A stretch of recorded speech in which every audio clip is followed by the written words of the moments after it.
নাজানো তুমি মোক এৰি গৈছিলানে মই তোমাক এৰি আহিছিলোঁ। আবিৰৰ গোন্ধবিলাক অহা ধুনীয়াখন ফাগুনৰ প্ৰেমত কৰিবলৈ তোমাৰ সান্নিধ্যটো সঁহাৰি দিছিল। তুমি ভাল পোৱা বৰষুণ জাকক নিজকে বিলীন কৰি উন্মোদনা ভৰা যৌৱনত সপোন ৰচিছিলোঁ একমাত্ৰ তোমাৰ সান্নিধ্যত।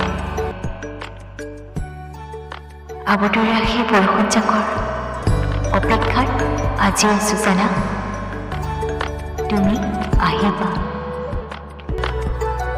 অনাবৃষ্টি ফাগুনৰ তোমাৰ প্ৰেমৰ দৃষ্টি আকৌ তিতিম। প্ৰাপ্তি প্ৰেমৰ সাৰ্থকতা নহয় জানো সেয়া, তথাপিতো তোমাৰ সান্নিধ্য বিচাৰোঁ মই। একমাত্ৰ তোমাৰ সান্নিধ্যতেইতো পৃথিৱীৰ সমস্ত সুখৰ গৰাকী অনুভৱ কৰিছিলোঁ।